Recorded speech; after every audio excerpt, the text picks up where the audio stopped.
नमस्कार, आज की बात में आपका स्वागत है। आज 16 महीने के बाद प्रधानमंत्री नरेंद्र मोदी और प्रेसिडेंट डोनाल्ड ट्रंप ने आमने सामने बैठकर बात की। ट्रंप ने मोदी को एंजल कहा, ग्रेट फ्रेंड बताया। अमेरिका के राष्ट्रपति ने कहा कि मोदी देखने में सीधे लगते हैं लेकिन बहुत सख्त हैं, टफ नेगोशिएटर हैं। मोदी से पार पाना आसान नहीं है। ट्रंप ने मोदी को अपना अच्छा दोस्त बताया, कहा जब तक भारत की कमान मोदी के हाथों में है तब तक देश सुरक्षित है और साउथ ईस्ट एशिया में इंडिया का रोल इंपॉर्टेंट है। ट्रंप ने चीन या पाकिस्तान का नाम लिए बगैर कहा, अगर कभी भारत पर हमला होता है तो अमेरिका भारत का साथ देगा, भारत के साथ खड़ा रहेगा। लेकिन मोदी ने ट्रंप से साफ साफ कहा कि इंटरनेशनल वाटर्स में जिस तरह इंडियन सेलर्स को निशाना बनाया गया वो गलत था। भारत को इस पर सख्त ऐतराज है। मोदी ने कहा, कोई कितना भी बड़ा और कितना भी शक्तिशाली देश हो, अंतर्राष्ट्रीय कानून का सम्मान सबको करना होगा। दोनों नेताओं के बीच ट्रेड डील, डिफेंस पार्टनरशिप और मिडिल ईस्ट के हालात पर भी चर्चा हुई। प्रधानमंत्री मोदी ने ट्रंप से कहा कि ईरान के साथ जंग का खत्म होना पूरी दुनिया के लिए अच्छा है। ट्रंप ने यह अच्छा काम किया। अब डील ऑपरेशनलाइज हो, सही मायने में ग्राउंड पर लागू हो, भारत इसमें पॉजिटिव रोल अदा करने को तैयार है। लेकिन इसके साथ साथ मोदी ने ट्रंप से यह भी कहा कि स्ट्रेट ऑफ हॉर्मुज खुल गया, ये ठीक है, अच्छा है, लेकिन इंटरनेशनल वाटर्स में किसी देश की दादागिरी भारत को मंजूर नहीं है। मैरीटाइम रूट्स को ब्लॉक नहीं होना चाहिए। प्रेसिडेंट ट्रंप ने कहा कि वो मोदी का सम्मान करते हैं, भारत के साथ सहयोग बढ़ाना चाहते हैं, लेकिन मोदी टफ नेगोशिएटर हैं। फिर भी उन्हें उम्मीद है कि भारत के साथ ट्रेड डील जल्दी से जल्दी फाइनल हो जाएगी। हालांकि G7 समिट में ईरान के साथ अमेरिका की पीस डील का मुद्दा हावी रहा। सब जानना चाहते हैं कि डील की शर्तें क्या हैं। क्या अमेरिका वाकई में ईरान को $30 बिलियन यानी करीब 25 लाख करोड़ रुपए देगा? क्या स्ट्रेट ऑफ हॉर्मुज पर ईरान का कब्जा बना रहेगा? डील की डिटेल्स मेरे पास हैं, ये मैं आपके साथ शेयर करूंगा। एक बड़ा सवाल यह भी है कि अगर समझौता हो गया तो फिर इजराइल लेबनान पर बमबारी क्यों कर रहा है? आज ट्रंप ने नेतन्याहू को किस अंदाज में धमकाया, इसकी डिटेल भी मेरे पास है, मैं आपके साथ शेयर करूंगा। लेकिन सबसे पहले बात करते हैं प्रधानमंत्री नरेंद्र मोदी और प्रेसिडेंट डोनाल्ड ट्रंप की मुलाकात की, जो अब से थोड़ी देर पहले खत्म हुई है। G7 समिट के दौरान फ्रांस के रिजॉर्ट सिटी एवियन में प्रधानमंत्री मोदी और प्रेसिडेंट ट्रंप की यह मुलाकात ऐसी है जिस पर पूरी दुनिया की नजरें थी। दोनों नेता गर्मजोशी से मिले। प्रेसिडेंट ट्रंप ने मोदी की तारीफ के सारे रिकॉर्ड तोड़ दिए। मोदी को जबरदस्त लीडर, दोस्तों का दोस्त, दुनिया का सबसे टफ नेगोशिएटर, सबसे कूल और एंजल तक बता दिया। टफ नेगोशिएटर के खिताब से नवाजा और ट्रंप ने कहा कि अमेरिका और भारत की ट्रेड डील जबरदस्त होगी, इसमें दोनों का फायदा होगा।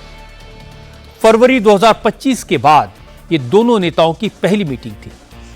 इससे पहले पिछले साल कनाडा में हुए G7 समिट के दौरान मोदी और ट्रंप की मुलाकात होनी थी, लेकिन प्रेसिडेंट ट्रंप समिट के दौरान ही अमेरिका लौट गए, जिसके बाद दोनों नेताओं ने फोन पर एक दूसरे से कई बार डिटेल्ड बातचीत की।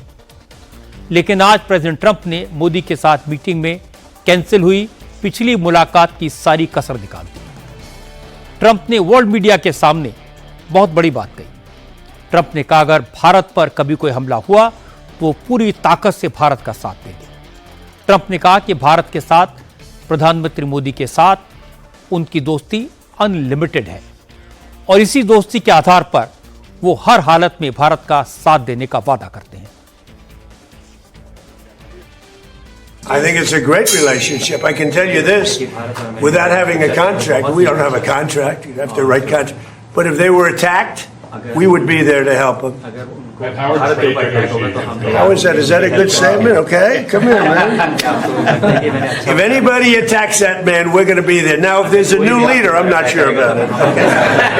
If there's a new leader, I don't know about that, but if they're attacked and he's the leader, we're going to be there to help. President Trump कह रहे थे, अगर भारत पर किसी हमला किया तो अमेरिका पूरी ताकत से भारत का साथ देगा, भारत की हिफाजत करेगा। लेकिन अमेरिका ऐसा तब तक करेगा जब तक नरेंद्र मोदी भारत के प्रधानमंत्री हैं। आमतौर पर ट्रंप किसी वर्ल्ड लीडर के साथ मिलते हैं तो सिर्फ अपनी तारीफ करते हैं, अपनी तारीफ सुनना पसंद करते हैं। लेकिन आज ट्रंप जब प्रधानमंत्री मोदी से मिले तो उन्होंने मोदी की जमकर तारीफ की, सारे एडजेक्टिव्स इस्तेमाल किए, मोदी को काम एंड कूल बताया, देवदूत कहा। ट्रंप ने कहा कि प्रधानमंत्री मोदी किसी भी डील से पहले जमकर मोल भाव करते हैं, अपने देश के हितों से कोई समझौता नहीं करते। ट्रंप ने कहा मोदी जहां भी जाते हैं वहां का माहौल मोदी की मौजूदगी से ही ठीक हो जाता है, और ये बहुत बड़ी बात है। Very close. We've been there for a little while, and he's a very tough negotiator. He's one of the toughest, actually. So you look at this man. I'll give you a lesson. He's the most beautiful looking man. He looks so nice. He's like an angel. But actually, he's as tough as he's a killer. I don't want to. He's a killer. He's as tough as they come. But he looks so good. So he gets you by surprise.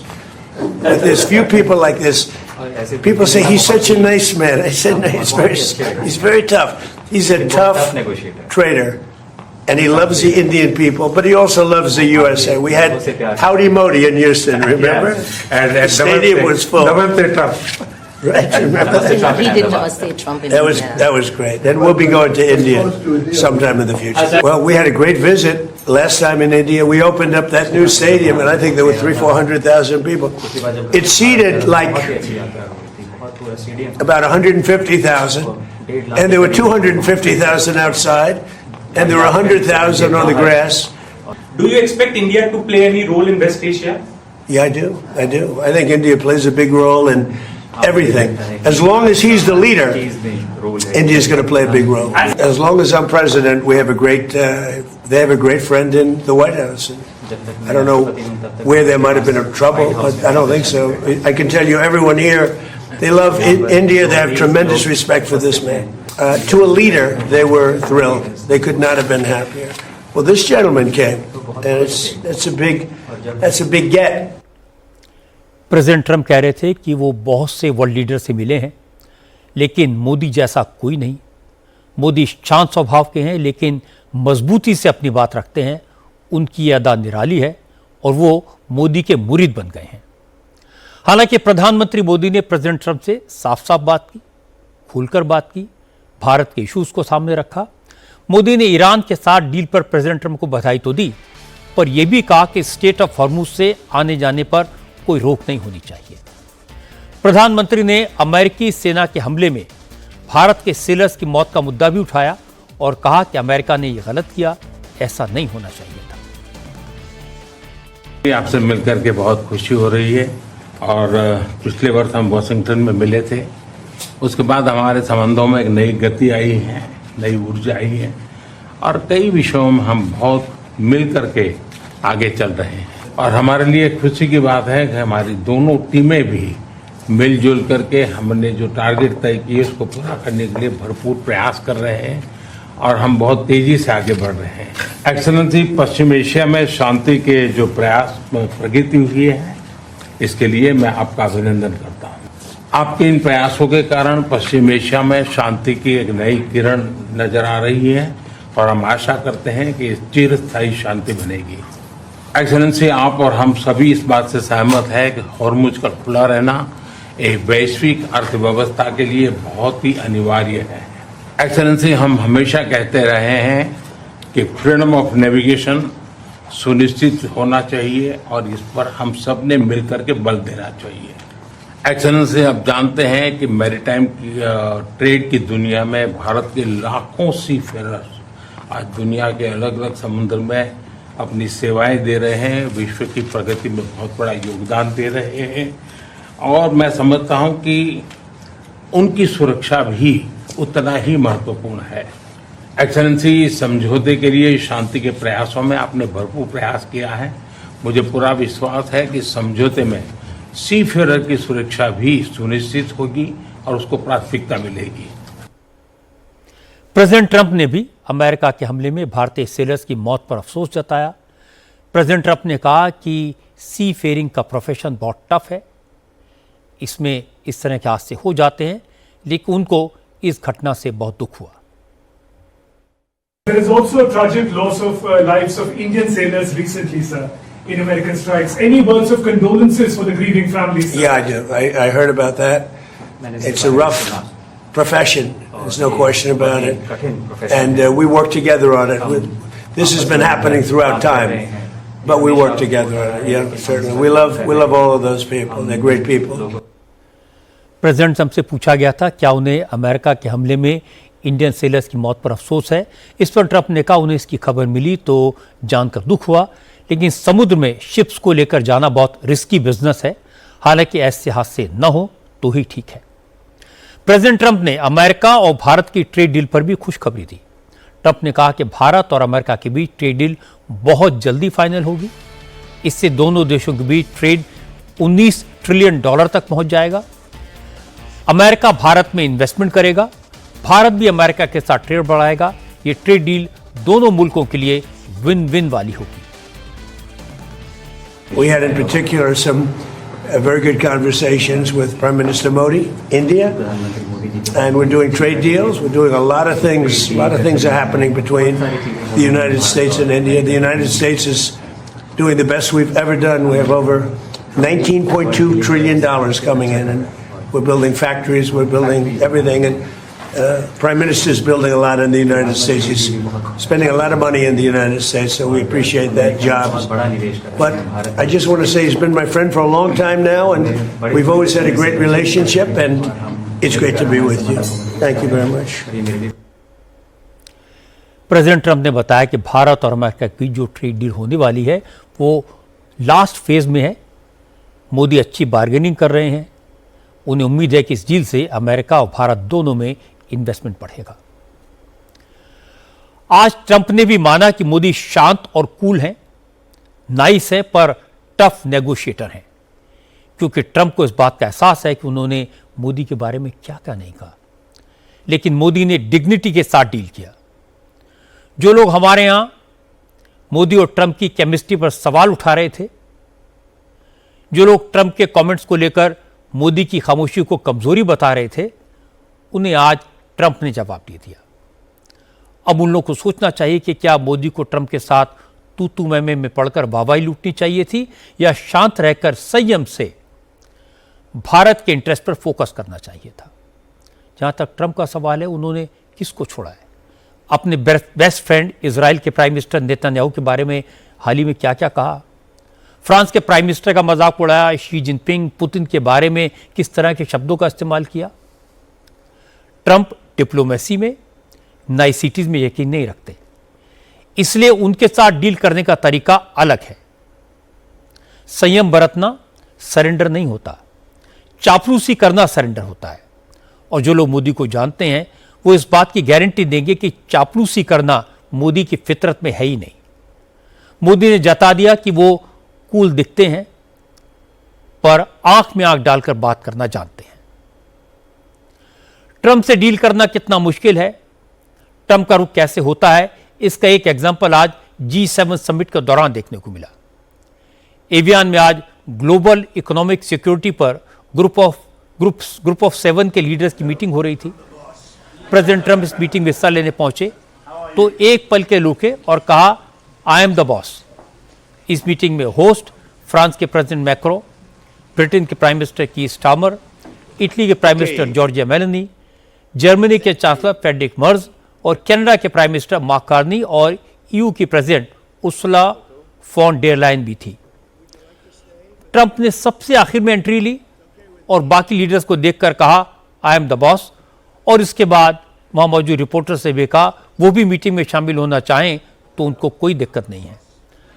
हालांकि president macro ने meeting शुरू होने से पहले media को बाहर जाने के लिए कह दिया।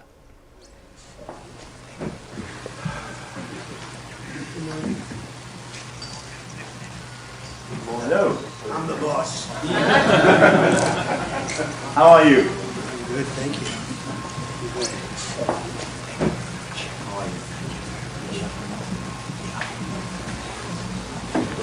Okay. Thank you, President. Dear colleagues.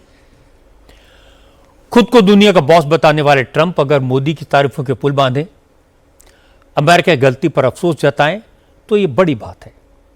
Bharat का मजाक उड़ाने वालों को समझना होगा कि इस बार के G7 समिट में इंडिया को फुल एक्सेस दी गई है।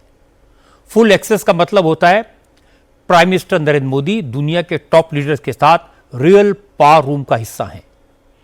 इंडिया की प्रेजेंस हर रूम में, हर डिस्कशन में हो सकती है।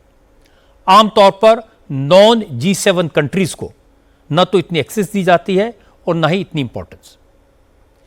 इंडिया को G7 समिट में जिस तरह की एक्सेस दी गई, ऐसा पहले कभी नहीं हुआ, किसी देश के साथ नहीं हुआ। G7 मेजॉरिटी के आधार पर फैसले लेने के बजाय सर्वसम्मति से निर्णय करता है। अगर एक मेंबर भी ऑब्जेक्ट करे तो फैसला नहीं हो सकता। इंडिया को फुल एक्सेस का फैसला फ्रांस ने किया, इसे अमेरिका समेत सभी देशों ने सपोर्ट किया। प्राइम मिनिस्टर नरेंद्र मोदी दुनिया के टॉप लीडर्स के साथ हाई टेबल पर हैं, ट्रंप के बगल में बैठे हैं। ब्रिटेन के प्राइम मिनिस्टर स्टार्मर और EU बैक सीट पर हैं। मोदी न तो ऑब्जर्वर हैं न आउटसाइडर हैं, वो रियल डिसीजन मेकिंग का हिस्सा हैं। इसके पहले नॉन G7 मेंबर्स को पार्शियल एक्सेस दिया जाता था, लिमिटेड पावर दी जाती थी। इस समय इंडिया के पास अनलिमिटेड एक्सेस है, वो EU से भी ऊपर है। G7 के लिए इंडिया एक प्रेफर्ड नेशन है, इसलिए इस बार लोग कह रहे हैं कि ये G7 नहीं, इंडिया की मौजूदगी के कारण G8 है। फ्रांस में प्रेसिडेंट ट्रंप से ईरान के साथ हुई पीस डील पर सबसे ज्यादा सवाल पूछे गए। ट्रंप ने तो डील के बारे में कुछ खास नहीं बताया, लेकिन आज डील की बहुत सारी डिटेल्स सामने आई हैं। इस डील के 14 पॉइंट्स मेरे पास में हैं।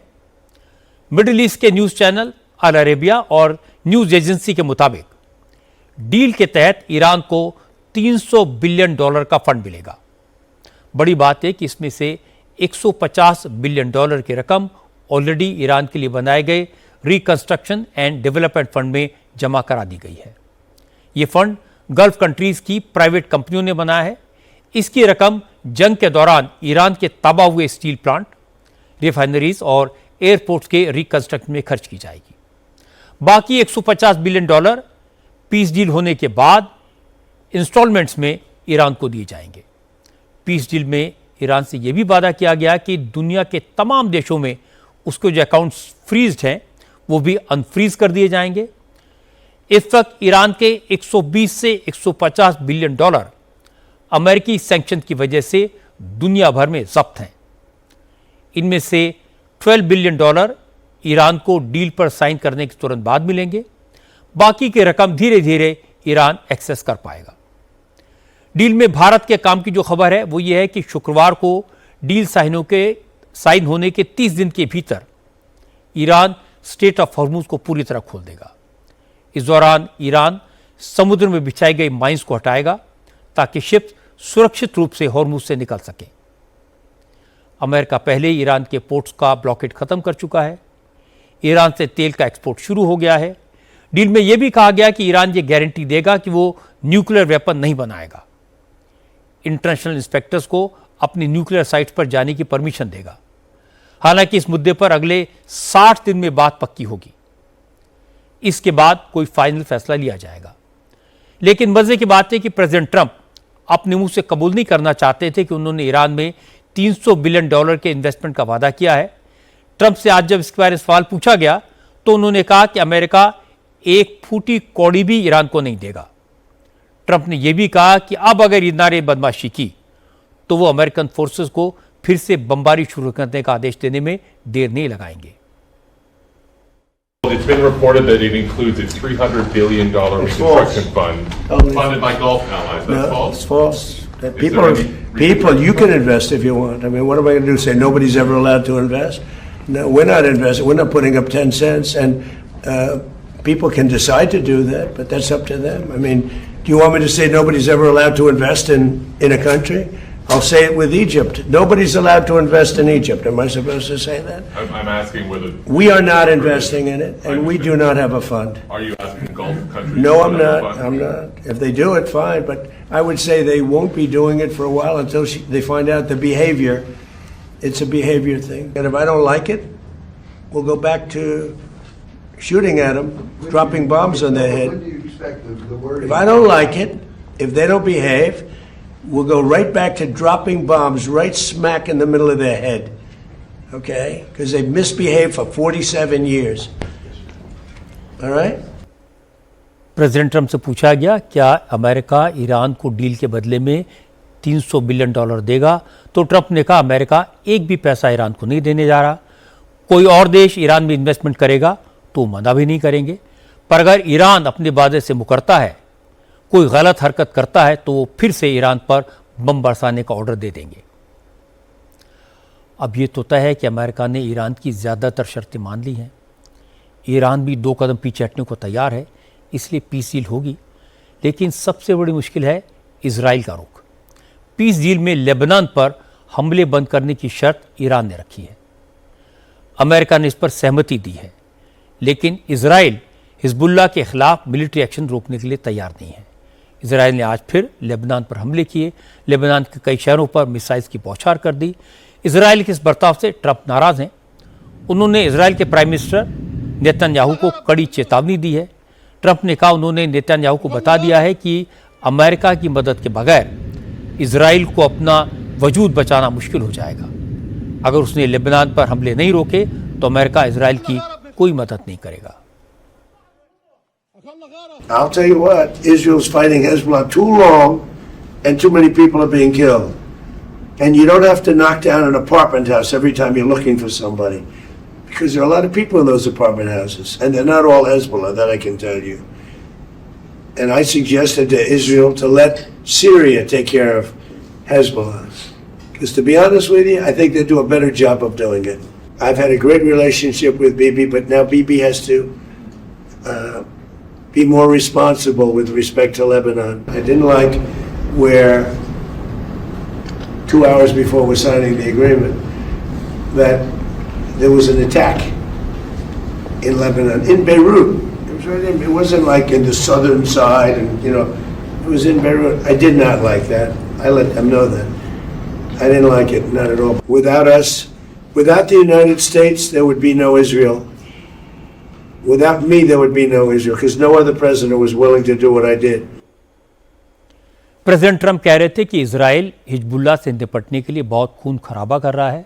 ये ठीक नहीं है। नेतन्याहू को लेबनान में ये खून खराबा बंद करना होगा, वरना अमेरिका पीछे हट जाएगा और अमेरिका के बिना इजराइल का कोई अस्तित्व नहीं होगा। ट्रंप ने कहा कि इजराइल ने जिस तरह पीस डील से 2 घंटे पहले बेरूत पर अटैक किया वो बहुत गलत था। ये सब बंद होना चाहिए। अब इस बात की पूरी उम्मीद तो है कि मिडिल ईस्ट में शांति हो जाएगी, जंग खत्म हो जाएगी। आपको याद होगा प्रधानमंत्री नरेंद्र मोदी ने जंग शुरू होने के बाद ट्रंप को समझाया था, कहा था कि खून खराबे से कुछ नहीं होगा, शांति का रास्ता बातचीत की टेबल पर से ही निकलेगा। और आखिर में वही हुआ। ट्रंप को टेबल पर आना पड़ा, बातचीत करनी पड़ी। अब हालत यह कि ट्रंप किसी भी कीमत में जंग से निकलना चाहते हैं। ईरान भी इसके लिए तैयार है, इसलिए शांति की उम्मीद जगी है। पर ट्रंप पहले अगर मोदी की बात मान लेते तो इतनी बर्बादी नहीं होती, न दुनिया भर में ऑयल और गैस की इतनी किल्लत होती। अब अपने देश की सियासत की बात कर लेते हैं। तृणमूल कांग्रेस के बाद अब उद्धव ठाकरे की शिवसेना टूट के कगार पर है। शिवसेना यूबीटी में 9 एमपीज थे, उनमें से 6 एकनाथ शिंदे के साथ जाने को तैयार हैं। पता तो यह भी लगा कि 6 एमपीज ने लोकसभा स्पीकर ओम बिरला को यह बता दिया है कि वो पार्टी से अलग होना चाहते हैं। एकनाथ शिंदे के गुट वाली शिवसेना के साथ मर्ज होना चाहते हैं। चूंकि 2/3 सांसदों ने बगावत की है, इसलिए दल बदल कानून के तहत कोई एक्शन इन एमपीज पर नहीं हो सकता। मजे की बात यह है कि इन 6 एमपीज में कोई भी अभी तक खुलकर सामने नहीं आया है, इसलिए उद्धव ठाकरे ज्यादा टेंशन में है। वो खुलकर किसी सांसद से पूछ भी नहीं सकते कि क्या वो शिंदे के साथ जा रहे हैं या नहीं जा रहे। इसलिए कल रात से उद्धव की पार्टी के नेता मुंबई और दिल्ली के बीच चक्कर लगाते रहे। आज उद्धव ने संजय राउत, अरविंद सावंत और अनिल देसाई को दिल्ली भेजा। अरविंद सावंत लोकसभा में उद्धव की पार्टी शिवसेना यूबीटी के नेता हैं, इसलिए अरविंद सावंत स्पीकर से मिलने गए, स्पीकर के सामने कैविएट फाइल की। स्पीकर से कहा उन्हें पता चला कि उनकी पार्टी के 6 सांसद टूट सकते हैं। अगर स्पीकर के पास ये सांसद आए अपना अलग गुट बनाने या किसी दूसरी पार्टी में शामिल होने की बात करें, परमिशन मांगे, तो स्पीकर कोई भी फैसला लेने से पहले पार्टी को भी अपना पक्ष रखने का मौका दे। इसके बाद उद्धव ने एक और चाल चली। अरविंद सावंत ने कल सुबह 11 बजे पार्टी के सभी सांसदों की मीटिंग बुला ली। अनिल देसाई लोकसभा में शिवसेना यूबीटी के चीफ व्हिप है, इसलिए अनिल देसाई ने सभी सांसदों को कल की मीटिंग में हाजिर रहने को कहा और इसके लिए व्हिप जारी कर दिया। इससे इतना तो क्लियर है कि उद्धव को यकीन हो गया कि उनकी पार्टी के 2/3 सांसद उनका साथ छोड़ रहे हैं। अगर कल 6 एमपीज मीटिंग में नहीं आते तो साफ हो जाएगा कि 6 एमपीज उद्धव का साथ छोड़कर एकनाथ शिंदे के पाले में चले गए हैं। हालांकि अनिल देसाई ने कहा कि अभी तक किसी सांसद ने पार्टी छोड़ने की बात नहीं कही है, लेकिन जिस तरह का माहौल है उसमें कुछ भी हो सकता है, इसलिए उन्होंने पहले ही एहतियातन कदम उठाए हैं। स्पीकर ने भरोसा दिया कि वो किसी भी परिस्थिति में पार्टी की बात सुने बगैर कोई फैसला नहीं करेंगे।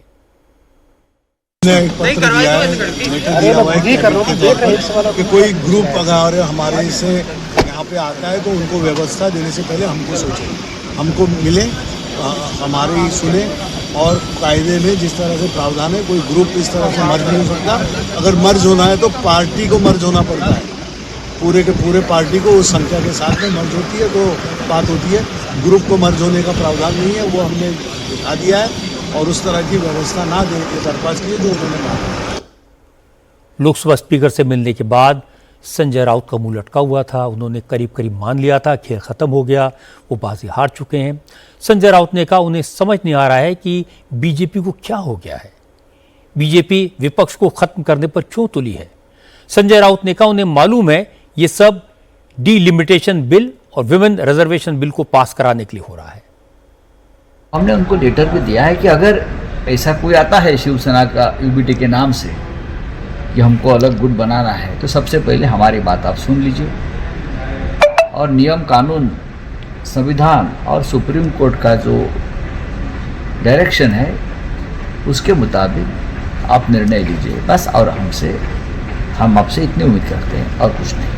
आम आदमी पार्टी को भी तोड़ दिया, शिवसेना को भी पहले एक बार तोड़ दिया, फिर एनसीपी को तोड़ दिया, वापस तृणमूल के बाद शिवसेना को तोड़ने की कोशिश हो रही है। इस देश में ये क्यों हो रहा है और किसके लिए हो रहा है? आपको पार्लियामेंट में कितना बहुमत चाहिए हो? आपके पास तो पूरा बहुमत है। क्या आपको ये एक नशे की आदत हो गई क्या? सबकी पार्टी तोड़ो, ये नशा है क्या आपकी? डेमोक्रेसी है इस देश में, संविधान से देश चलता है, थोड़ा तो संयम रखो। अगर एक विधेयक मंजूर नहीं हुआ है तो क्या आसमान गिर पड़ेगा देश पर? नहीं। बाद में कोशिश करेंगे कभी सबकी सहमति होने के बाद, लेकिन आपका विधेयक आप हार चुके, उसके बाद आप जिस तरह से ये सब कर रहे हो ये बहुत ही घृणास्पद है।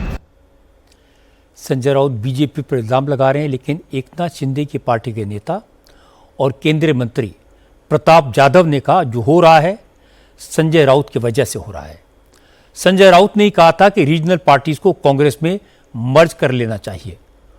उद्धव ठाकरे के जो सांसद कांग्रेस के साथ नहीं जाना चाहते उन्होंने अपना रास्ता अलग कर लिया, इसमें गलत क्या है?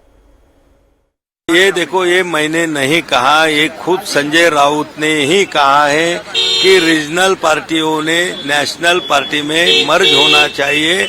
इससे हमारे दिल में संदेह है कि संजय राउत शिवसेना को कांग्रेस में मर्ज करे और मुझे लगता है वही सभी बातें खुले कर रहे। अभी हमें तो मालूम नहीं है कि उनके सांसद हमारे साथ आ रहे, लेकिन संजय राउत ही बता रहे कि हमारे सांसद उनके साथ में जा रहे। तो मुझे लगता है कि वही आपको अच्छी तरह से बता पाएंगे कि कितने सांसद है, क्यों जा रहे हैं, क्या वजह है, तो ये सब संजय राउत ही बताएंगे। हालांकि अब तक उद्धव की शिवसेना के किसी सांसद ने खुलकर नहीं कहा कि वो पार्टी छोड़ रहा है, लेकिन 6 सांसद गायब हैं। उद्धव ठाकरे कल रात से टेंशन में हैं, लेकिन अपने सांसदों से संपर्क नहीं कर पा रहे। असल में कल रात अचानक हलचल तेज हुई। 2 चार्टर प्लेन महाराष्ट्र पहुंचे। एक प्लेन पुणे में उतरा और दूसरा नांदेड़ में लैंड किया। खबर है कि रात 1 बजे दोनों प्लेन एक साथ शिवसेना के सांसदों को लेकर उदयपुर के लिए उड़े। कल स्पीकर ओम बिरला भी उदयपुर में ही थे। चर्चा यह है कि रात में ही उद्धव ठाकरे की पार्टी के 6 सांसद स्पीकर से मिले, स्पीकर को पार्टी से अलग होने की चिट्ठी सौंपी और उनके गुट को एकनाथ शिंदे की शिवसेना में मर्ज करने के प्रोसेस को शुरू करने की मांग की। मजे की बात है कि उद्धव ठाकरे की पार्टी के सारे नेता टकटकी लगाकर अपने सांसदों की मूवमेंट को ट्रैक कर रहे थे। संजय राउत ने एक प्लेन की तस्वीर ट्विटर पर पोस्ट की और लिखा, एक चार्टर प्लेन नांदेड़ पहुंचा और 2 एमपी को लेकर उड़ गया। संजय राउत ने लिखा कि जिन लोगों की हैसियत रिक्शे पर चलने की नहीं थी वो ठाकरे के नाम से जीते और आज चार्टर प्लेन में सफर कर रहे हैं। इसके बाद आज संजय राउत ने आरोप लगाया कि शिवसेना के बागी एमपी को 15-15 करोड़ रुपए दिए गए। 15-15 करोड़ लेकर ये सांसद प्लेन में बैठे। रविवार को 14 तारीख को हमारी सभी सांसदों की एक मीटिंग मातोश्री पर उद्धव जी के नेतृत्व में हो गई। हम सब वहाँ थे। वहाँ हमारे 4 सांसद प्रत्यक्ष अरविंद जी थे, अनिल जी थे, राजा भाऊ वाजे नासिक से थे और मुंबई से संजय दिना पाटिल थे और बाकी जो 4-5-6 लोग थे वो ऑनलाइन वर्चुअली थे। वो सभी ने उस वक्त कहा 2 दिन पहले कि हम लोग पार्टी के साथ ही है, हम उद्धव जी आपके साथ है, हाँ हम आपको छोड़कर कहाँ जाएंगे। और उसमें से 1-2 सांसद है उसने 4 बार साईं बाबा की शपथ ली, एक ने माता भवानी की शपथ ली, एक ने माँ और बेटी की शपथ ली, हाँ एक ने बार बार अपने माँ की शपथ ली। और उसके बावजूद अगर कोई साईं बाबा, माता भवानी, माँ की शपथ लेकर भी कोई शिवसेना जैसे अपने माँ से बेईमानी करना चाहते, शिवसेना माँ है हम सबकी, बेईमानी करना चाहते तो हम उनको छोड़ेंगे नहीं। जो चाहे वो कर लीजिए। 15-15 करोड़ कल रात को दिया, पैसा पहुंच गया ऐसा मुझे इन्फॉर्मेशन है। और बाद में चार्टर फ्लैट में बैठे, पहले पैसा हाथ में दे दो, वो पैसा लिया है लोगों ने और बाद में चार्टर फ्लाइट दिया। नांदेड़ से, पुणे से, 3 जगह से चार्टर फ्लाइट छोड़े। न संजय राउत ने कोई सबूत दिया, न जिन पर आरोप लगा उन्होंने कोई जवाब दिया। इस मामले में बीजेपी को लपेटा तो बीजेपी के नेताओं ने कहा कि उन्हें उद्धव की पार्टी से क्या लेना देना। न उद्धव की पार्टी के एमपी बीजेपी में आ रहे हैं, न बीजेपी उन्हें ले रही है। महाराष्ट्र सरकार में मंत्री चंद्रकांत बावनकुले ने कहा, कौन सा टाइगर, कौन सा ऑपरेशन, उन्हें कुछ नहीं मालूम। ये उद्धव ठाकरे और एकनाथ शिंदे के बीच की बात है, इसमें बीजेपी का कोई रोल नहीं है। बीजेपी का क्या रिलेशन है, संबंध है? हमारा कोई संबंध नहीं है। हमको टाइगर ही मालूम नहीं है, ऑपरेशन टाइगर भी मालूम नहीं है, किसने ये लाया, क्यों लाया, ये भी नहीं मालूम। लेकिन बीजेपी का कोई संबंध नहीं है। बीजेपी कभी भी इस इशू को बीजेपी ने कभी ये इशू को हाथ में लिया नहीं है। और एकनाथ शिंदे जी का निर्णय एकनाथ शिंदे जी करेंगे, उद्धव ठाकरे जी का निर्णय उद्धव ठाकरे जी करेंगे। पार्टी तोड़ना, एमपी एमएलए इधर से उधर करना, ये कोई नई बात नहीं है। एजेंसीज का इस्तेमाल, पैसे का प्रलोभन, ये भी कोई पहली बार नहीं हो रहा है। एक जमाने में कांग्रेस इसकी मास्टर हुआ करती थी। भजन लाल कैसे पूरी की पूरी सरकार तोड़कर ले गए, अजीत जोगी ने कैसे एमएलए तोड़कर एक पार्टी में मर्जर करवाया, ये सब रोज दिखाई देता था। 1977 में जिस चुनाव में इंदिरा गांधी और संजय गांधी हार गए थे, 1979 में उसी जनता पार्टी को तोड़कर चौधरी चरण सिंह को प्राइम मिनिस्टर बनाने और फिर गिराने में संजय गांधी का रोल था। 1990 में चंद्रशेखर को प्राइम मिनिस्टर बनाने और हटाने में राजीव गांधी की भूमिका थी। जोड़ तोड़ का लेवल बहुत हाई था। अब फर्क इतना है कि बीजेपी ये काम पूरी शिद्दत के साथ करती है, साइंटिफिक तरीके से पूरी प्लानिंग के साथ करती है। बीजेपी ने चुनाव लड़ने लड़ाने, सरकारें बनाने को आर्ट मास्टर कर लिया है। अब राहुल गांधी, उद्धव ठाकरे, ममता बनर्जी जैसे नेता पुराने परंपरागत तरीकों पर चल रहे हैं। उनके सामने परिवार को आगे बढ़ाने की मजबूरी है। वो अपने MP MLAs को मिलना अपनी शान के खिलाफ समझते हैं। उनकी बात सुनना इंसल्ट मानते हैं। उनके लिए राजनीति फुल टाइम जॉब भी नहीं है, उन्हें छुट्टी भी चाहिए, आराम भी चाहिए। इसलिए इन पार्टियों में रहने वाले नेता बेचैन हैं और बीजेपी इस बेचैनी का पूरा पूरा फायदा उठा रही है। और जो पार्टियां टूट रही हैं उनके नेता वोट चोरी, ईडी, CBI को दोष देते रह जाते हैं, चिट्ठियां लिखते रह जाते हैं। बचा हुआ टाइम वो रील बनाने में लगाते हैं और MP MLAs नीचे से निकल जाते हैं। इसलिए इनका कोई इलाज नहीं है। महाराष्ट्र और बंगाल के बाद यूपी से भी इसी तरह की खबरें आई हैं। यूपी में समाजवादी पार्टी के सांसद अखिलेश का साथ छोड़ने की तैयारी कर रहे हैं, ये कहा गया। आज यूपी सरकार के मंत्री ओम प्रकाश राजभर ने दावा किया कि जल्दी यूपी से भी बड़ी खबर आएगी, समाजवादी पार्टी के सांसद भी टूटेंगे। ओम प्रकाश राजभर ने कहा कि रामगोपाल यादव ही समाजवादी पार्टी के MPs को NDA के पाले में धकेल रहे हैं। रामगोपाल यादव ने अमित शाह को एक चिट्ठी दी थी, उसमें समाजवादी पार्टी के उन्हीं नेताओं के नाम थे जो पार्टी छोड़कर बीजेपी में शामिल होना चाहते हैं। अभी आपने देखा कि लोकसभा के अंदर माननीय रामगोपाल जी ने गृह मंत्री माननीय अमित शाह जी को एक पत्र दिया गोपनीय, और पत्र दे करके उन्होंने ये नहीं खोल के बताया कि इस पत्र में मैं क्या दे रहा हूं। दो लोग पत्र लिए, दोनों हाथ में दबाए और ये मुस्कुराते हुए चल दिए। और वहीं खनन CBI जो खनन का में जांच कर रही थी, CBI अखिलेश यादव जी का नाम है, CBI ने FIR में अखिलेश जी का नाम। गोमती रिवर फ्रंट में अखिलेश जी के परिवार के तमाम, शिवपाल जी से लेके रामगोपाल के लड़के से लेके तमाम लोगों के नाम उसमें हैं।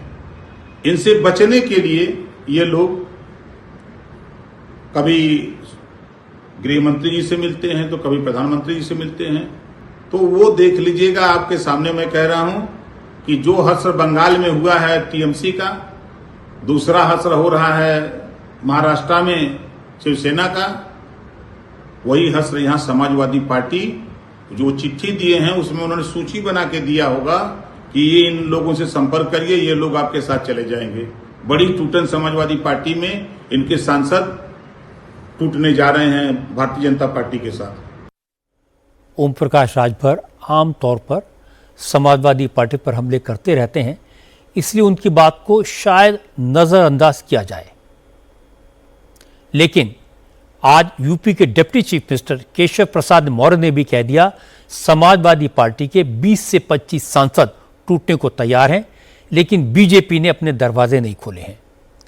केशव प्रसाद ने कहा कि अखिलेश यादव से पार्टी नहीं संभल रही, पार्टी में परिवारवाद और गुंडागर्दी हावी है, इससे बहुत से नेता समाजवादी पार्टी छोड़ना चाहते हैं।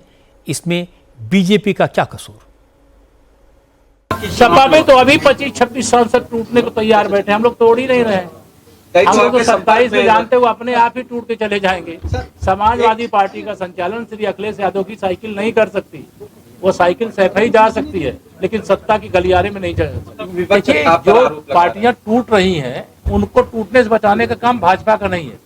अगर कोई पार्टी टूट रही है तो उस पार्टी की कमी है। अगर परिवारवाद करोगे, भ्रष्टाचार करोगे, गुंडागर्दी करोगे, तो उनको जो उनके दलों में है उनका राजनीतिक भविष्य अंधकार में दिखाई देता है।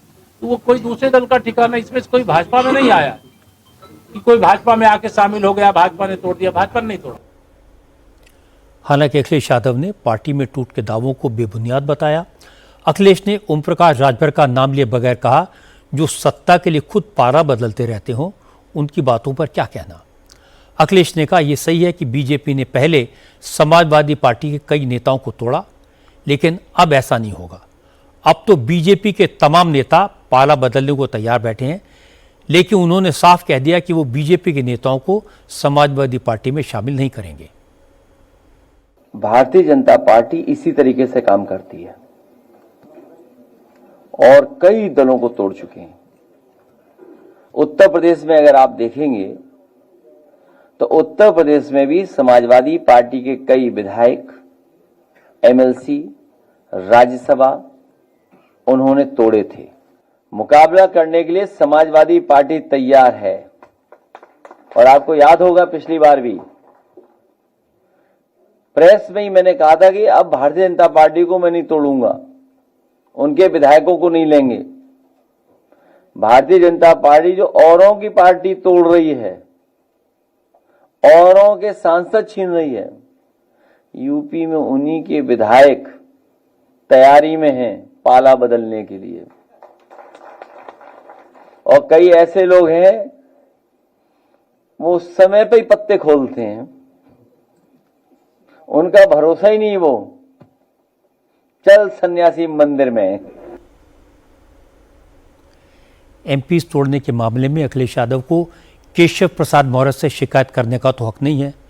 वो कितनी बार मौर्य से योगी के खिलाफ बगावत करके 100 विधायक लाने को कह चुके हैं, उन्हें सीएम बनाने का लालच दे चुके हैं। आज केशव प्रसाद मौर्य ने हिसाब बराबर कर लिया। वैसे तो मौर्य और राजभर की इस बात पर यकीन करना मुश्किल है कि समाजवादी पार्टी के एमपीज बगावत करने के लिए तैयार बैठे हैं, लेकिन कौन सोच सकता था कि चुनाव के 1 महीने के भीतर ममता के 78 में से 64 एमएलए बगावत कर देंगे, 20 एमपीज एनडीए के साथ चले जाएंगे। ममता मानकर बैठी थी कि ऐसा कभी नहीं हो सकता।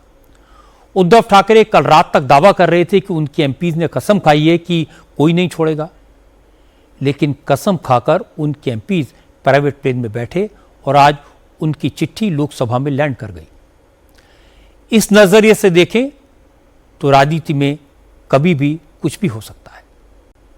लेकिन अखिलेश ने आज विधानसभा चुनाव की तैयारी शुरू कर दी। आज उन्होंने लखनऊ में पार्टी के ब्राह्मण नेताओं की मीटिंग बुलाई और आज ही समाजवादी पार्टी में बगावत की चर्चा शुरू हो गई।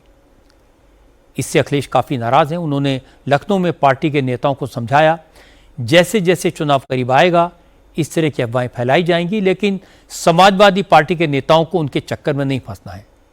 समाज के सभी वर्गों को बीजेपी के खिलाफ एकजुट करना है। लेकिन पार्टी के नेताओं ने पूछा, आप तो पीडीए की बात करते हैं, फिर सवर्ण समाज को कैसे समझाएंगे? अखिलेश ने कहा वो समाज के कमजोर वर्ग को उनका हक दिलाने की बात करते हैं, लेकिन सम्मान सभी वर्गों का करते हैं। बीजेपी के शासन में सबसे ज्यादा जुल्म ब्राह्मण पर हुए, इसलिए ब्राह्मणों में बीजेपी के खिलाफ नाराजगी है। समाजवादी पार्टी ब्राह्मण समाज का सम्मान करती है, इसलिए जनेश्वर मिश्रा जैसे बड़े नेता पार्टी के साथ रहे। माता प्रसाद पांडे को पार्टी ने विधायक दल का नेता बनाया। अखिलेश ने कहा कि 5 अगस्त को जनेश्वर मिश्रा की जयंती है। इस मौके पर समाजवादी पार्टी जनेश्वर मिश्रा पार्क में बड़ा आयोजन करेगी। 5 अगस्त को प्रदेश भर से ब्राह्मण नेताओं को लखनऊ बुलाया जाएगा।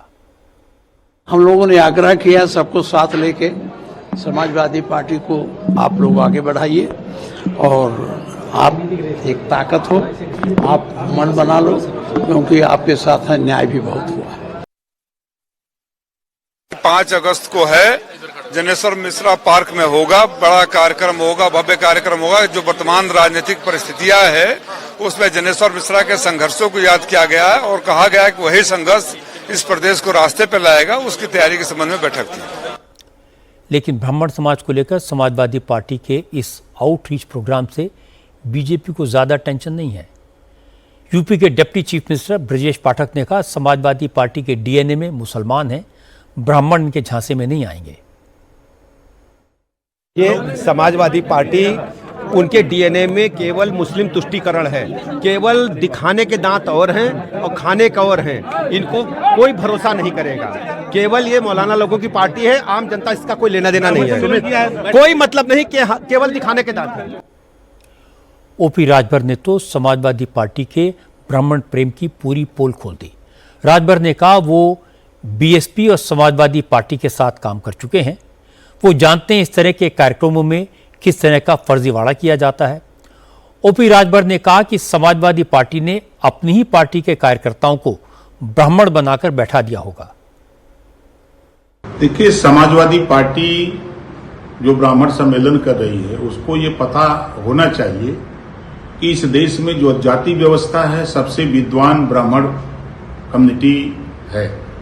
अब ब्राह्मण को यादव समझाने के लिए काम कर रहा है और यादव खुद इस बात को साबित कर चुका है इटावा में कथावाचक को लेकर के विवाद हुआ तो उसमें अखिलेश यादव जी का खुद बयान आया कि यादव बुद्धिमान है, विद्वान है, वो कथा कह सकता है, वो भी काम कर सकता है। लेकिन आजमगढ़ में जाकर के अखिलेश यादव जी ने यादव की विद्वत्ता को नकार दिया।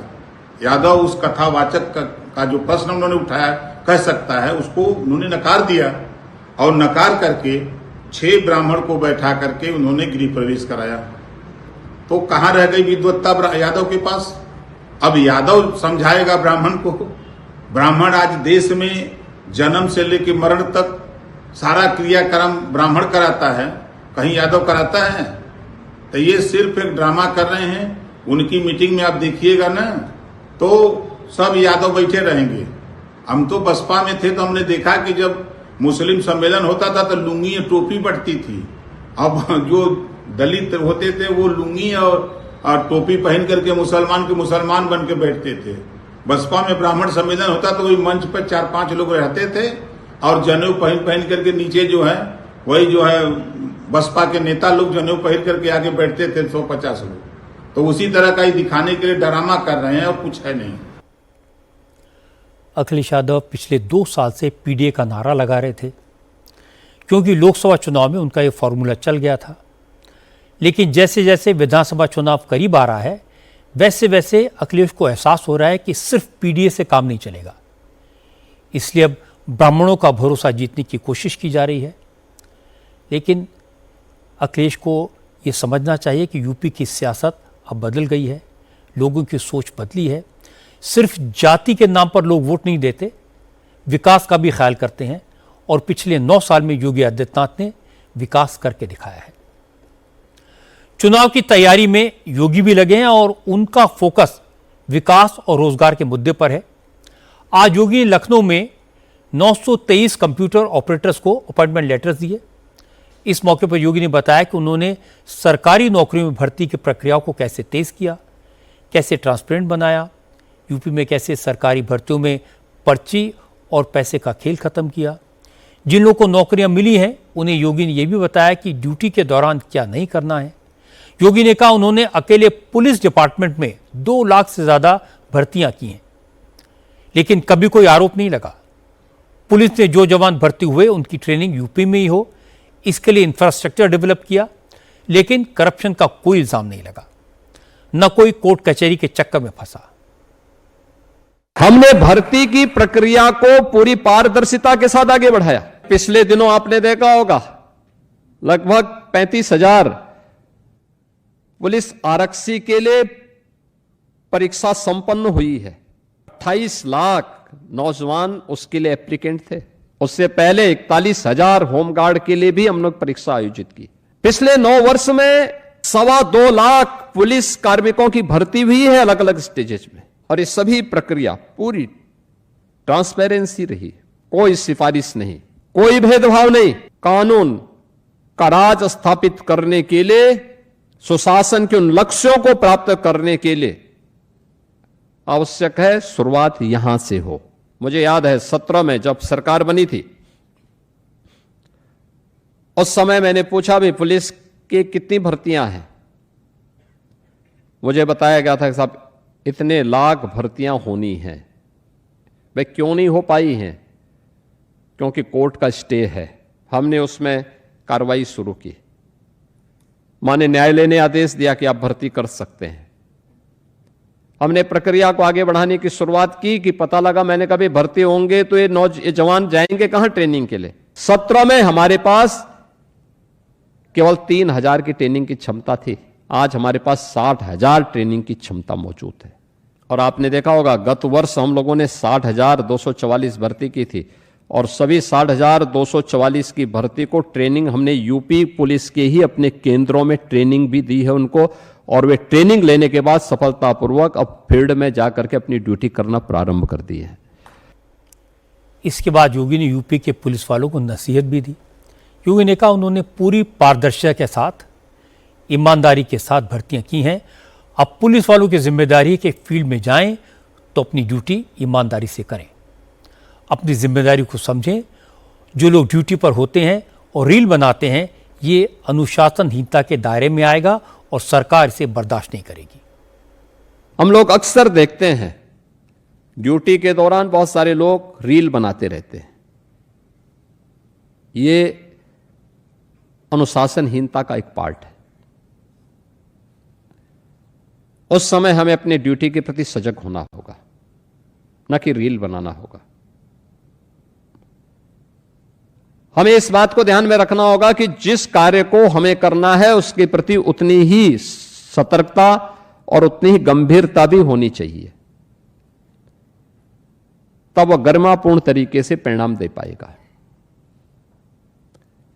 कोई ऐसा काम नहीं करना चाहिए जो अनावश्यक हमें हंसी का पात्र बनाए। सिस्टम पे अनावश्यक उंगली उठाने का प्रयास होता है। अपने आप तो कुछ कर नहीं सकते, लेकिन सिस्टम पे उंगली उठाते हैं लोग। भाई, जो व्यक्ति जिसकी जहां ड्यूटी है वह कार्य करेगा तो परिणाम अपने आप आएगा। आप यूपी में किसी भी सीनियर पुलिस अफसर से बात करके देख लीजिए, उनके सबसे बड़ी प्रॉब्लम यह रही है कि उनके पास फोर्स की कमी थी। कानून व्यवस्था को लेकर योगी के प्रेशर के कारण और भी ज्यादा पुलिस कर्मियों की आवश्यकता है। कई साल तक पुलिस में भर्तियां अटकी रही। अपनों को अपॉइंट करने के चक्कर में हेराफेरी होती थी। कोर्ट से भर्ती पर स्टे लग जाता था। योगी के शासन में भर्ती का प्रोसेस शुरू हुआ। पुलिस वालों की भर्ती होने के बाद ट्रेनिंग में वक्त लगता था, उन्हें बाहर भेजना पड़ता था। इसमें भी सुधार हुआ। दूसरी चीज जो पुलिस अफसरों को परेशान करती है वो है थाने में रील बनाने की आदत। ट्रैफिक पुलिस वाले भी सड़क पर खड़े होकर ट्रैफिक कंट्रोल करने के बजाय रील बनाते दिखाई देते हैं और ये वाकई में चिंता की बात है। योगी ने अच्छा किया कि इस मामले में नए पुलिसकर्मियों को आगाह किया और रास्ता दिखाया। अब बंगाल की बात करते हैं। आज पश्चिम बंगाल के मुख्यमंत्री शुभेंदु अधिकारी फलता में थे। शुभेंदु अधिकारी ने फलता में कई सरकारी योजनाओं का ऐलान किया। शुभेंदु ने कहा कि फलता में अब तक गुंडों का राज था। तृणमूल कांग्रेस के गुंडों ने कभी सरकारी स्कीम का फायदा आम लोगों तक पहुंचने ही नहीं दिया, लेकिन अब ऐसा नहीं होगा। मुख्यमंत्री ने कहा कि वो फलता का पूरा विकास करेंगे। फलता में मेडिकल कॉलेज खुलेगा, हेल्थ इंफ्रास्ट्रक्चर सुधरेगा, नए स्कूल बनेंगे, कॉलेज खुलेंगे, प्रधानमंत्री आवास योजना के तहत लोगों को घर मिलेंगे, आयुष्मान भारत योजना के तहत कैशलेस इलाज होगा। और इसके बाद शुभेंदु ने कहा वो एक बात साफ साफ कहना चाहते हैं, सरकारी योजनाओं का फायदा सिर्फ उनको मिलना चाहिए जो जिम्मेदार नागरिक हैं, जो लोग वंदे मातरम का सम्मान नहीं करते, जो लोग वैक्सीन नहीं लगवाते, उन्हें सरकारी स्कीम्स के फायदे की उम्मीद नहीं करनी चाहिए। शुभेंदु अधिकारी को पता था कि कल फलता में हंगामा हुआ था। भीड़ ने जहांगीर खान को पुलिस की गिरफ्त से छुड़ाने की कोशिश की थी। इसलिए शुभेंदु अधिकारी ने कहा फलता में अब गुंडागर्दी नहीं चलेगी। जो भी पुलिस या पैरामिलिट्री फोर्स पर हमला करेगा उसका ढंग से इलाज किया जाएगा। আমি টিভিতে দেখছিলাম উত্তরবঙ্গে ছিলাম কার্সিয়াঙ্গে পাহাড়ে, এখানে কিছু লোক একজন মাফিয়া স্ত্রীর নেতৃত্বে পুলিশ এবং প্যারামিলিটারিকে আক্রমণ করতে গেছিল। আমি এখানে এসপি সাহেব আছেন, আমি বলে গেলাম ভিডিওতে যতগুলোকে ছবিতে দেখা গেছে কেউ যেন বাড়িতে না থাকে, তাদেরকে আইনের আওতায় আনতে হবে এবং ভারতীয় ন্যায় সংহিতার অন্তর্গত রাষ্ট্রবিরোধী কার্যকলাপের যে ধারা আছে, আমি পুলিশ মন্ত্রী হিসেবে আপনাকে নির্দেশ দিচ্ছি সেই ধারাতে এমন শিক্ষা দিন যাতে কোনোদিন কোন পুলিশ সরকারি কর্মচারী প্যারামিলিটারি যারা এসেছেন আমাদের সাহায্য করতে তাদেরকে কেউ আক্রমণ করার সাহস না রাখে। शुभेंदु अधिकारी कह रहे थे उन्होंने कल नॉर्थ बंगाल में जहांगीर खान की रिहाई को लेकर हुए हंगामे की खबर देखी। उन्होंने कहा किसी को भी पुलिस और पैरामिलिट्री फोर्स के ऊपर हमले का ख्याल भी मन में नहीं लाना चाहिए। जो भी देश विरोधी काम करेगा उसके खिलाफ एक्शन होगा। शुभेंदु अधिकारी ने कहा कि पुलिस मंत्री होने के नाते वो ये ऑर्डर दे रहे हैं कि कोई भी पुलिस सरकारी कर्मचारी या पैरामिलिट्री फोर्स पर हमले की गुस्ताखी न करे। जिन लोगों ने हमला किया है उनकी प्रॉपर्टी नीलाम की जाएगी। अब शुभेंदु ने यह बात क्यों कही, यह भी जान लीजिए। कल जब पुलिस तृणमूल कांग्रेस के नेता जहांगीर खान को फलता की गलियों में घुमा रही थी, उसी वक्त जहांगीर खान की वाइफ ने अपने सपोर्टर्स की भीड़ को सड़क पर उतार दिया। इन लोगों का इरादा जहांगीर खान को पुलिस की गिरफ्त से छुड़ाना था। पुलिस का दावा है कि कल भीड़ पुलिस स्टेशन तक आई थी, पुलिस स्टेशन को घेर लिया था। ये लोग पुलिस स्टेशन पर हमला करके जहांगीर खान को रिहा कराने की प्लानिंग कर रहे थे। लॉकअप तोड़कर जहांगीर को बाहर निकालने की बात कर रहे थे। पुलिस को जैसे इसकी भनक लगी, तुरंत सेंट्रल फोर्सेस को खबर दी गई। आसपास के थानों से भी फोर्स बुला ली गई। जैसे ही सेंट्रल फोर्सेस के जवान मौके पर पहुंचे, भीड़ को दौड़ाया तो जहांगीर खान के सपोर्टर्स भाग गए। कुछ ही सेकंड में इलाका खाली हो गया। जिस जगह यह हंगामा हुआ वहां पास में ही तालाब था। भागने के चक्कर में कई लोग तालाब में कूद गए। अब पुलिस ने इस मामले में एफआईआर दर्ज की है और वीडियो फुटेज देखकर 8 लोगों को हिरासत में लिया है। दूसरी तरफ आज ममता बनर्जी एक बार फिर सड़क पर उतरी। असल में धर्मतल्ला में एनक्रोचमेंट हटाने की ड्राइव चल रही है। सड़क से इलीगल दुकानों और रेहड़ी पटरी वालों को हटाया गया है। इसके खिलाफ आज हॉकर्स प्रोटेस्ट कर रहे थे। ममता बनर्जी अचानक इस प्रदर्शन में शामिल होने पहुंच गई। ममता ने कहा कि बीजेपी रोजगार दे नहीं सकती, लेकिन लोगों को रोजी रोटी जो मिलती है वो भी छीन रही है।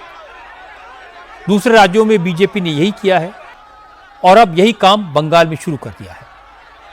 ममता ने कहा कि फुटपाथ पर दुकान लगाने वाले लोग गरीब हैं, उनकी दुकानें तोड़ दी गई हैं, वो कहां जाएंगे, अपना परिवार कैसे चलाएंगे।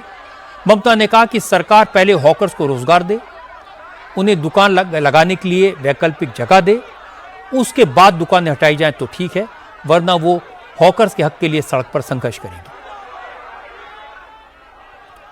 ममता बनर्जी सड़क पर संघर्ष कर रही हैं, लेकिन अभिषेक बनर्जी की मुश्किल रोज बढ़ जाती है। अभिषेक रोज कोर्ट और जांच एजेंसियों की चक्कर लगा रहे हैं। आज अभिषेक बनर्जी के खिलाफ 2 एफआईआर दर्ज हो गई। दोनों केस उनके संसदीय क्षेत्र डायमंड हार्बर में दर्ज किए गए। अभिषेक बनर्जी के खिलाफ पहला मामला करोड़ों रुपए की मिट्टी की चोरी का है। 300 करोड़ रुपए की मिट्टी चोरी के आरोप में साउथ 24 परगना के कालीतला थाने में केस फाइल किया गया है। दूसरी एफआईआर इसी जिले के विष्णुपुर थाने में दर्ज की गई है। अभिषेक बनर्जी पर आरोप है कि साइक्लोन के दौरान उन्होंने राहत सामग्री में 250 करोड़ रुपए का भ्रष्टाचार किया था। दोनों मामलों में अभिषेक बनर्जी के निजी सचिव सुमित राय और कुछ तत्कालीन ब्लॉक लेवल अफसरों के नाम भी हैं। तृणमूल कांग्रेस के दूसरे नेताओं पर भी एक्शन हो रहा है। ममता सरकार में मंत्री रहे उदयन गुहा को आज गिरफ्तार किया गया। उनके खिलाफ चुनावी हिंसा और करप्शन के आरोप हैं। उदयन गुहा नगर विकास मंत्री थे। उन पर हाउसिंग फॉर ऑल प्रोजेक्ट के तहत लोगों को मकान दिलाने के नाम पर पैसे वसूलने का केस दर्ज किया गया है। लेकिन तृणमूल कांग्रेस के नेताओं ने कहा अब बंगाल की पुलिस बीजेपी के इशारे पर टीएमसी नेताओं के खिलाफ झूठे केस बना रही है। तृणमूल कांग्रेस के नेताओं के खिलाफ बदले की भावना से एक्शन हो रहा है।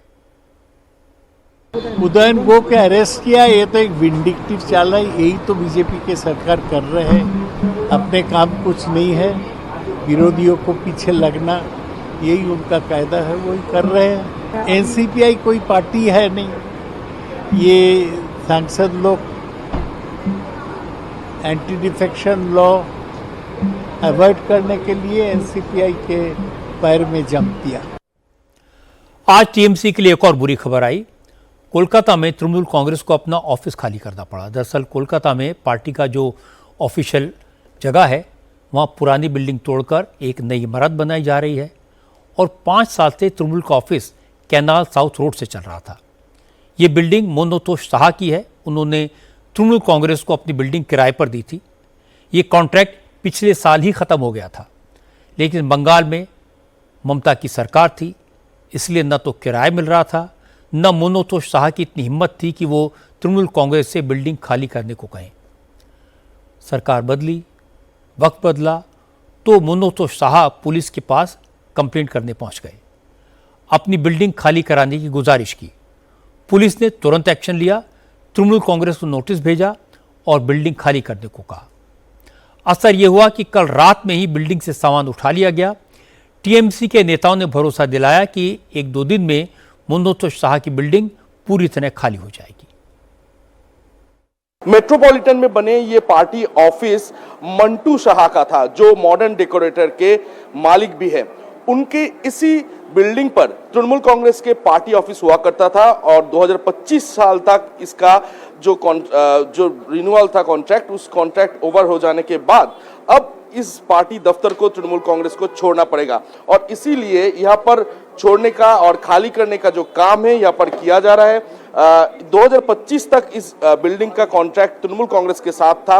अब ये कॉन्ट्रैक्ट खत्म हो चुका है और उसके बाद तृणमूल कांग्रेस को ये पूरी बिल्डिंग खाली करने के लिए कहा गया है और उसके बाद जैसे कि देखा जा रहा है, सुबह से तृणमूल कांग्रेस के मेट्रोपॉलिटन का ये जो पार्टी दफ्तर है, ये दफ्तर पूरा खाली करने के जो काम है वो काम फिलहाल के लिए किया जा रहा है, क्योंकि ये दफ्तर 2021 साल में यहाँ पर लिया गया था, क्योंकि तृणमूल कांग्रेस का जो मेन दफ्तर है यानी कि तोपसिया में उस दफ्तर पे रेनोवेशन का काम चल रहा था। तो उसी दौरान इसी जगह पे यानी कि मेट्रोपॉलिटन की इसी बिल्डिंग पे तृणमूल कांग्रेस का पार्टी दफ्तर लिया गया था और उसके बाद जैसे कि 2026 में चुनाव के हार के बाद ये जो पार्टी दफ्तर है, इस दफ्तर को भी खाली करने के लिए कहा गया है। कानून व्यवस्था के मामले में लगता है कि शुभेंदु अधिकारी योगी आदित्यनाथ के रास्ते पर चल रहे हैं। गुंडों की परेड कराई जा रही है, लोगों को लूटने वालों को पकड़ा जा रहा है, माफिया के दिल में पुलिस का डर पैदा करने का प्रयास है। शुभेंदु अधिकारी ने भी अपराधियों की संपत्तियों को नीलाम करने का ऐलान किया है। बंगाल में भी अब बुलडोजर दिखाई देने लगे हैं। उम्मीद करनी चाहिए कि इस तरह के हर एक्शन का लाभ बंगाल की जनता को होगा, वहां शांति और व्यवस्था लागू करने के लिए होगा। आज झारखंड से बुरी खबर आई। रांची में आरएसएस के ऑफिस पर बम फेंके गए। रांची के निवारणपुर इलाके में आरएसएस का ऑफिस है। कल आधी रात के बाद करीब 12:30 बजे 2 लड़के आरएसएस ऑफिस के बाहर पहुंचे। जेब से उन्होंने बोतल निकाली, बोतल में पेट्रोल भरा था। लड़कों ने बोतल्स में आग लगाकर आरएसएस के दफ्तर में फेंकी। एक पेट्रोल बम ऑफिस की पहली मंजिल पर गिरा, जो जोरदार धमाके के साथ फटा। दूसरा पेट्रोल बम ग्राउंड फ्लोर पर गिरा, लेकिन फटा नहीं। ये पूरी वारदात सीसीटीवी में कैद हो गई। आरएसएस दफ्तर पर हमले की खबर सुनकर बीजेपी के तमाम बड़े नेता मौके पर पहुंचे। झारखंड सरकार ने भी हमले की जांच के लिए एसआईटी का गठन कर दिया। एफएसएल ने सबूत जुटाए, लेकिन पूर्व मुख्यमंत्री बाबूलाल मरांडी ने कहा आरएसएस दफ्तर पर हमला बड़ी साजिश का हिस्सा है। आरएसएस के ऑफिस में रात के 12:36 पर 2 लड़के आते हैं और एक बार नहीं 2 बार आते हैं। एक बार ऊपर में पेट्रोल बम चलाते हैं जो फटता है और दोबारा नीचे में चलाते हैं और आराम से फिर लौटते हैं। और वो कार से आते हैं, सपोर्ट में मोटरसाइकिल भी है, बताने के लिए। तो ये मामला गंभीर है, क्योंकि संघ के ऑफिस में इस प्रकार की हमला होना यानी एक प्रकार से ये कह सकते हैं कि भाई बड़ी घटना को राज्य भर में अंजाम देने की एक तैयारी थी। आरएसएस के ऑफिस पर हमला गंभीर बात है। सीसीटीवी में साफ दिखाई दे रहा है कि 2 लड़के आए, उन्होंने रैकी की, इसके बाद बड़े आराम से पेट्रोल बम फेंक कर भाग गए। इसलिए यह तो तय है कि हमला सोच समझकर किया गया, साजिश के तहत किया गया। इसलिए यह पता लगाना जरूरी है कि इसके पीछे कौन है और आरएसएस के दफ्तर पर हमला करने का मकसद क्या था। बिहार की बात करते हैं। बिहार में मद्य निषेध विभाग में पुलिस सिपाही भर्ती एग्जाम आज पूरा हुआ।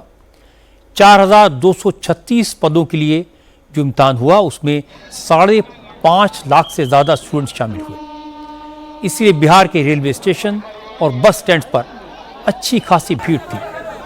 पाटलिपुत्र, छपरा, नालंदा, बेतिया, पूर्णिया, तमाम जगह रेलवे स्टेशन खचाखच भरे रहे। सारी ट्रेन स्टूडेंट से फुल थी। पहली पाली की परीक्षा सुबह 10 बजे से 12 के बीच थी। स्टूडेंट्स को एग्जाम सेंटर पर 2 घंटे पहले यानी 8 बजे रिपोर्ट करना था।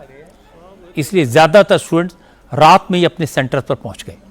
रेलवे स्टेशन और बस स्टैंड के बाहर उन्हें रात गुजारी। दूसरी पाली की परीक्षा दोपहर 3 से 5 बजे के बीच हुई। इस एग्जाम का पहला चरण 14 जून को हुआ था। उस वक्त पाटलिपुत्र में स्टूडेंट्स रेलवे ट्रैक पर उतर गए थे। स्टेशन खचाखच भर गए थे। रेलवे को अचानक स्पेशल ट्रेन चलानी पड़ी थी, इसलिए इस बार रेलवे पहले से अलर्ट था। एग्जाम के लिए कुल 30 परीक्षा स्पेशल ट्रेनें चलाई गई। स्टूडेंट्स को एग्जाम सेंटर तक पहुंचाने के लिए कल 5 और स्पेशल ट्रेन चली। 25 ट्रेन आज चलाई गई। पटना जैसे बड़े शहरों में तो इंतजाम का असर दिखाई दिया। रेलवे स्टेशन पर भीड़ कम थी, ट्रेन में जगह भी मिल गई, लेकिन गया, नालंदा और कटिहार में स्पेशल ट्रेन भी कम पड़ गई। सारे इंतजाम फेल हो गए। ट्रेन में सीट मिलना तो दूर की बात, लोगों का चढ़ना भी मुश्किल हो गया। स्टूडेंट को तो बहुत ज़्यादा कठिनाइयों का सामना पड़ रहा है, क्योंकि अभी जो स्टूडेंट है, अगर ट्रेन में इतना ज़्यादा भीड़ है कि कोई भी स्टूडेंट सही से खड़ा नहीं हो पा रहा है। एक दूसरे की बॉडी के ऊपर इधर उधर झूल झाल के, मतलब बहुत ज़्यादा स्ट्रगल। ऐसा होता है ना, भूसा जैसे कस के स्टूडेंट आ रहे हैं कि यहाँ पर कम से कम संख्या होगा 50,000 की, और सब जो है कि पटना ही जाने वाला है। कैसे जाएगा? हम अपनी बहन को लेकर के आए हुए हैं, और मेरे जैसे कितना गार्जियन जो है, कितने माता पिता भाई बहन जो है कि लड़की को लेकर के आई होगी अपने, चाहे वो बहन हो चाहे उसका बेटी हो, उसको लेकर के आई होगी। कहाँ से? अब समझिए कहाँ है मधुबनी। हम लोग का घर नेपाल के बॉर्डर के पास है, और वहां से आए पटना, और पटना से फिर जो है कि आए बिहार शरीफ। बिहार में पुलिस भर्ती का इम्तिहान तो आराम से निपट गया, लेकिन 21 जून को नीट का एग्जाम होना है। कई राज्य सरकारों ने इसके लिए भी तैयारी की है। उत्तराखंड में नीट का एग्जाम देने जो विद्यार्थी जाएंगे, उस सरकारी बसों में उन्हें फ्री ट्रैवल करने को मिलेगा। स्टूडेंट तैयारी में लगे हैं, लेकिन आज राहुल गांधी ने इस मुद्दे पर सियासत की। कोटा पहुंचे राहुल ने स्टूडेंट्स के बीच मंच सजाया, और राहुल ने कहा वो आज कोई पॉलिटिकल बात करने नहीं आए हैं, वो सिर्फ स्टूडेंट्स को इंडिया का एजुकेशन सिस्टम समझाने आए हैं। और इसका राहुल ने नीट स्टूडेंट्स की पढ़ाई पर होने वाला खर्च कैलकुलेट किया। राहुल ने कहा कि मौजूदा सिस्टम सिर्फ आम लोगों की जेब से पैसे खींचने का तरीका है। ये सिस्टम जॉब की गारंटी नहीं देता। देश में 1000 में से सिर्फ 12 लोगों को सैलरीड जॉब मिलती है। बाकी 988 लोग या तो बेरोजगार रह जाते हैं, या फिर गिग वर्कर, या फिर मनरेगा में काम करते हैं। राहुल ने कहा यह सिस्टम बदलना चाहिए। The Indian education system is a rejection system. It is not a selection system. NEET में 22 लाख स्टूडेंट्स एग्जाम लेते हैं। 22 लाख स्टूडेंट्स एग्जाम लेते हैं नीट का। उनकी फैमिलीज में से, आपकी फैमिली में से, आपकी फैमिली में से 1.32 लाख करोड़ रुपए हर साल लिए जाते हैं। 1,32,000 करोड़ रुपए 22 लाख परिवारों के जेब में से खींचा जाता है। भाई और बहनों, जितना पैसा एक साल में ये 22 लाख लोग देते हैं, उतना ही पैसा हिंदुस्तान की सरकार अपने पूरे के पूरे एजुकेशन बजट में डालती है। India's education system is a extortion machine. ये आपसे पैसे लेने का सिस्टम है, ये सिर्फ शिक्षा देने का सिस्टम नहीं है। हिंदुस्तान का एजुकेशन सिस्टम अपने बच्चों को प्रेशराइज करता है, स्ट्रेस देता है, दबाता है, कुचलता है, और ये देश के लिए सही नहीं है। राहुल ने कोटा में मंच सजाया तो बीजेपी सांसद सुधांशु त्रिवेदी ने इसे नौटंकी करार दिया। सुधांशु त्रिवेदी ने कहा कि नीट एग्जाम से 72 घंटे पहले राहुल कोटा जाकर क्या मैसेज देना चाहते हैं। आखिर क्यों वो पढ़ाई के वक्त बच्चों का टाइम खराब कर रहे हैं।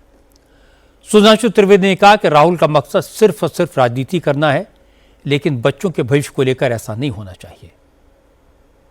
राहुल गांधी जी, राजनीति करने के बहुत अवसर मिलेंगे।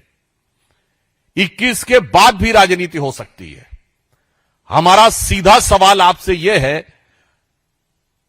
कि आप इन्हीं आखिरी के 72 घंटों में राजनीति क्यों करना चाह रहे हैं? परीक्षा तैयारी के इस अंतिम चरण में छात्रों को आप डिस्ट्रैक्ट करके पुनः मानसिक यातना क्यों देना चाह रहे हैं और उनको तैयारी से डाइवर्ट क्यों करना चाह रहे हैं? हमने माना कि आप छात्र जीवन में भी असफल रहे, आपने जहां नौकरी की वो कंपनी, वहां भी आप असफल रहे, मॉनिटर नाम की ब्रिटिश कंपनी में नौकरी की, फिर आपने बैकऑप्स नाम की कंपनी में कुछ शेयरवेयर लिए, कंपनी चलाई, उसमें भी आप असफल रहे, नेता के रूप में भी असफल रहे। तो मुझे लगता है कि अपने कैरियर के शुरू से लेकर अभी तक असफलता के साक्षात स्वरूप होने के कारण जो आपके मन में एक खीज है, जो आपके मन में एक प्रकार का ईर्ष्या का भाव है, आज अपनी सफलता के लिए पूर्ण मनोयोग से तैयारी कर रहे छात्रों के ऊपर उसे उतारने का प्रयास न करें कि ये फिर वही टूलकिट भारत की शिक्षा व्यवस्था के बारे में भ्रम फैलाकर और इस संवेदनशील अवसर के ऊपर अराजकता उत्पन्न करने के अपने पुराने स्थापित डिजाइन के अनुसार कार्य कर रहा है। ये बात सही है। 21 तारीख को नीट का एग्ज़ाम होना है। आज मैंने बहुत सारे पेरेंट्स की बात सुनी। उनका कहना है कि अगर राहुल को पब्लिक मीटिंग करनी थी, एजुकेशन सिस्टम के बारे में बात करनी थी, तो थोड़े दिन पहले कर लेते या फिर एग्ज़ाम के बाद करते। और मुझे लगता है कि पेरेंट्स की बात सही है। अगर राहुल को स्टूडेंट के भविष्य की इतनी फिक्र है तो वो इस वक्त स्टूडेंट को डिस्टर्ब ना करते। बेहतर होता कि नीट के स्टूडेंट अपने एग्ज़ाम पर फोकस करें, बाकी बातें उसके बाद हो जाएंगी। अब मैं आपको कुछ चौंकाने वाली तस्वीरें दिखाता हूँ। ये तस्वीरें हैदराबाद से आई हैं। एक सरकारी अफसर के घर पर मिले नोटों के बंडल, 500 रुपए की 2-4 गड्डियां नहीं, 308 गड्डियां। यह अफसर रिश्वत की रकम पर सोता था। बेड पर गद्दे के नीचे नोट ही नोट भरे थे। हैरानी की बात है कि इस अफसर पर भ्रष्टाचार को रोकने की जिम्मेदारी थी। महाशय का नाम है सुनकारी नरहरी राव। राव साहब हैदराबाद में लैंड एंड सर्वे डिपार्टमेंट में डिप्टी डायरेक्टर के तौर पर तैनात हैं। आज एंटी करप्शन ब्रांच ने नरहरी राव के घर समेत 12 ठिकानों पर एक साथ रेड की। अफसरों ने बिस्तर की चादर हटाई तो नोट ही नोट भरे थे। ये देखकर अफसर भी हैरान रह गए। नरहरी राव के घर से 1,54,00,000 का कैश बरामद हुआ। तलाशी के दौरान एंटी करप्शन ब्यूरो को 13,05,00,000 से ज्यादा की प्रॉपर्टी का पता चला। घर से कैश के अलावा 2,29,00,000 रुपए के बैंक बैलेंस की जानकारी मिली। 5 करोड़ से ज्यादा की एफडी, 1.25 किलो से ज्यादा gold, 9 kilo silver, 5 plot, 4 flats और खेती की जमीन भी मिली। इसके साथ ही डिप्टी डायरेक्टर की पत्नी के नाम पर 2 लॉकर भी मिले हैं, जिनका खुलना बाकी है। कल ही की बात है, मैंने आपको व्हाट्सएप हैकिंग से बचने के बारे में बताया था। यह क्यों जरूरी है, इसका एक एग्जाम्पल आज सामने आया। सिनेमा चेन कंपनी आइनॉक्स के एग्जीक्यूटिव के व्हाट्सएप के अकाउंट से व्हाट्सएप के जरिए 10,40,00,000 रुपए की ठगी हो गई। असल में 3 जून को मुंबई में आइनॉक्स के डिप्टी जनरल मैनेजर गिरीश अमीन के पास एक व्हाट्सएप मैसेज आया। मैसेज भेजने वाले ने कहा कि वो आइनॉक्स का एग्जीक्यूटिव डायरेक्टर सिद्धार्थ जैन है। ठग ने गिरीश से यह नंबर सेव करने के लिए कहा और कहा वो मीटिंग में जा रहे हैं, उनको कॉल ना किया जाए। इसके बाद ठग ने उस व्हाट्सएप नंबर से अलग अलग अकाउंट नंबर भेजकर पैसे ट्रांसफर करने का आदेश दिया। चूंकि ठग ने नंबर पर सिद्धार्थ जैन की तस्वीर लगाई हुई थी, इसलिए गिरीश जैन को शक नहीं हुआ और उन्होंने ये मानकर कि ये बॉस का ऑर्डर है, पैसे ट्रांसफर कर दिए। ठग ने 63 बार में गिरीश अमीन से 10,40,00,000 रुपए की रकम अलग अलग बैंक अकाउंट में ट्रांसफर करा ली। गिरीश अमीन को ठगे जाने का पता तब चला जब उन्होंने सिद्धार्थ जैन से पेमेंट की इनवॉइस मांगी। तब सिद्धार्थ जैन ने डिप्टी जनरल मैनेजर से कहा कि उन्होंने तो पैसे ट्रांसफर कराए ही नहीं। इसके बाद गिरीश अमीन ने मुंबई पुलिस से शिकायत की। इस बीच दिल्ली पुलिस को खबर मिली कि 2 लड़के आईडीएफसी बैंक की एक ब्रांच से 8 लाख रुपए विड्रॉ करने पहुंचे हैं। पुलिस ने दोनों को हिरासत में लिया। पूछताछ की तो पता चला उन्होंने कमीशन के बदले अपने बैंक अकाउंट इस तरह के लेन देन के लिए रेंट पर दिए थे। पुलिस अकाउंट रेंट पर लेने वालों तक पहुंच गई। 2 आरोपियों को गिरफ्तार किया तो उन्होंने बताया कि ठगी करने वाले ने उन्हें कमीशन के बदले ऐसे बैंक अकाउंट तलाश करने को कहा था जिनके जरिए फंड ट्रांसफर किया जा सके। इस मामले में अब तक 5 लोग पकड़े जा चुके हैं। उनके पास से 9 लाख रुपए का चेक बरामद हुआ है, जबकि मुख्य आरोपी फरार है।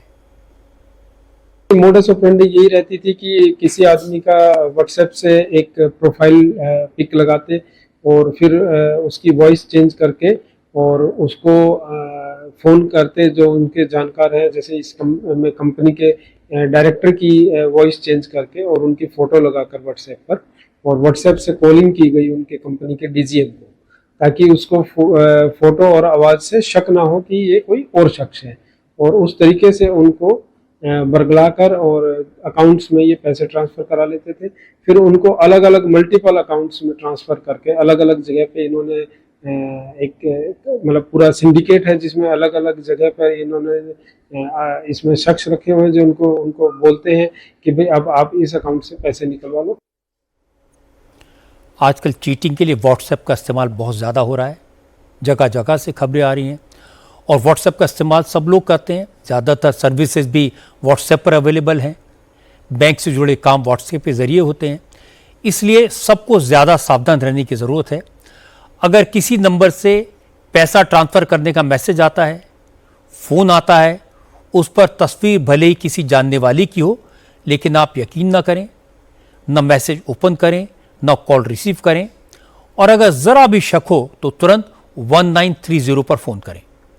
किसी भी तरह के साइबर फ्रॉड का मामला हो तो ये नंबर ज़रूर याद रखें, 1930।